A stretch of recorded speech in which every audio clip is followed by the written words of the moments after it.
The Viwoods AI Paper Mini and the Supernote Nomad are two of the best small black and white e-ink note takers, the former having a unibody design while the latter has a modular design. Let's dive in and compare the two.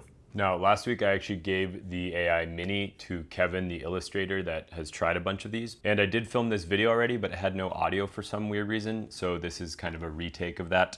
But the first thing I want to talk about is the writing feel. Now, the Supernote platform has these ceramic tipped pens, and they have a Feel Right 2 application of a film here that creates a little bit of a grain resistance.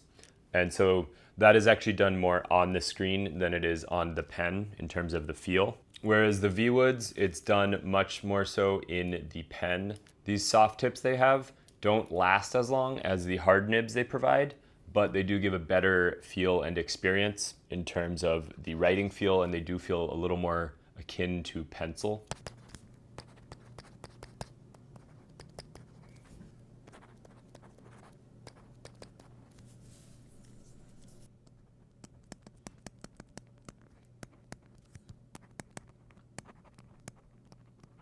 Now, getting into the pen to paper gap, the Viwoods Mini has a much bigger pen to paper distance than the AI tablet here. Because of the front light, it does create a bigger gap. And this bigger version is a Mobius panel, which means it's plastic, whereas that one is a glass panel.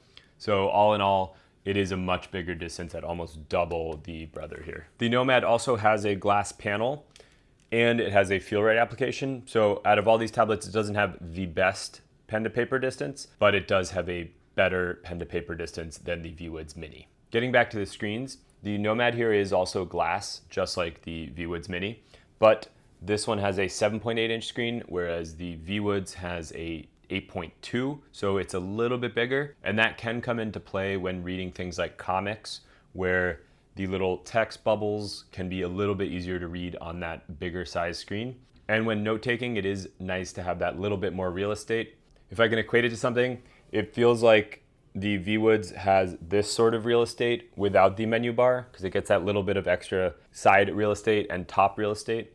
And so it does feel a little bit bigger and is a nice size. I'd really like to see more of this 8.5 to 9.5 sweet spot on these E Notetakers, something that's like a little bit more portable, but doesn't really take up that much space, and maybe you can fit it in a jacket or a smaller bag of some sort. I think there's a really big gap of those screen sizes that some of these companies should try to find panels from e-ink that are those sweet spot sizes. They are both good for PDFs. The Nomad, because it is a little bit smaller, it's nice to have the feature where when you turn it sideways, it will split in two, and then it makes things a little more legible, especially if you're marking up on the document. Now, generally for reading, I think the Viwoods is better because of the front light that is adjustable. I wish I had the color temperature adjustment.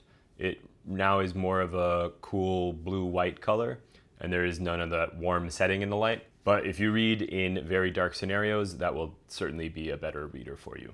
The Nomad is a little bit smaller, and with the lack of the front light, it is harder to recommend for pure reading. And then in terms of apps for reading, the Nomad comes with the Kindle app. The Viwoods has a couple different options, but the Viwoods is easier to get apps on. So it has Google Play Store integration now.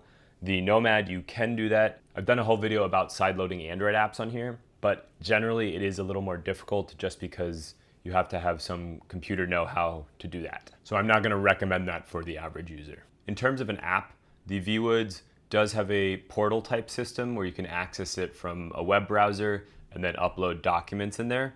But there is no dedicated app where you can directly transfer stuff on there, like the Nomad has the partner app.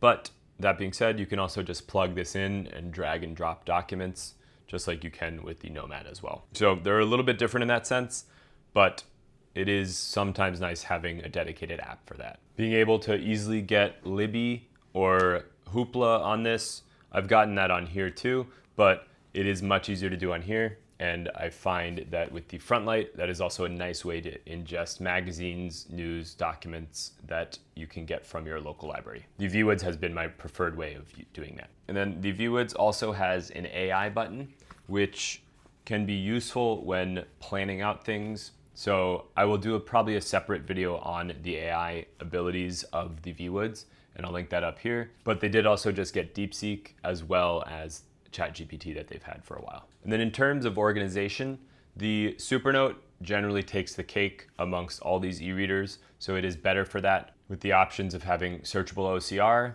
headers, table of contents that you can build, and general linking as well. You have to remember the Viwoods launched in September, so it's a much newer device, but I've seen a lot of leaps and strides in the firmware updates and generally the capabilities of it. That is something to be said for a company that is so new as well. These are generally both very good devices, and I think they're two of the best black and white small e-note takers. That's why I wanted to compare them and give you some of the differences between the two. If you have any questions on either of these two, please leave them below. If you want to see my Supernote playlist, you can check that out here. And then I think the next comparison I'll probably do is going to be with the Viwoods AI Paper and the Supernote Manta.